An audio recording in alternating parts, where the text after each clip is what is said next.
चालक आणि सहाय्यक या दोनच पदासाठी एसटी महामंडळामध्ये जी कंत्राटी पद्धतीने मेगा भरती होणार आहे, त्यातील सहाय्यक पदासाठी नेमके कोणते निकष आहेत याची माहिती मी तुम्हाला या व्हिडिओमध्ये देणार असून ही व्हिडिओ सेव्ह करा आणि आपल्या इतर सहकाऱ्यांना शेअर करा। चालक आणि सहाय्यक या दोनच पदासाठी एसटी महामंडळामध्ये ही मेगा भरती असून चालकाच्या जोडीला असणाऱ्या वाहकासाठी देखील भरती आहे का, अशी अनेकांच्या मनात ही शंका उपस्थित होती।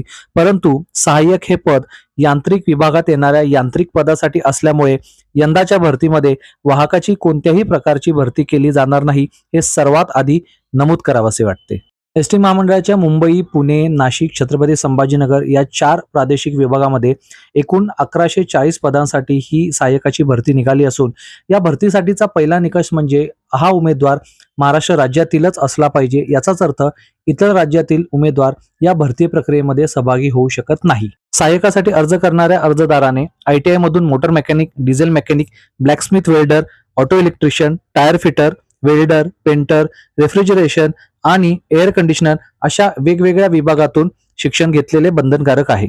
सहाय्यकाला मराठी भाषेचे ज्ञान आवश्यक असून त्याचं वय 20 पेक्षा कमी तसेच 40 पेक्षा जास्त असू नये। आता वरील गोष्टी जर का परिपूर्ण असतील तर आपण एसटीच्या सेवेमध्ये कंत्राटी पद्धतीने सहाय्यक म्हणून भरती होऊ शकता आणि एसटीच्या सेवेमध्ये रुजू होऊ शकता। आता आपल्याला या व्हिडिओच्या माध्यमातून समजलंच असेल की सहाय्यक हे पद कोणत्याही प्रकारचं कंडक्टरचं किंवा वाहकाचं पद नसून यांत्रिक विभागातील हे पद असल्याने एसटीच्या अशाच अचूक आणि परिपूर्ण माहितीसाठी आत्ताच फॉलो करा अवल्या प्रवासीला।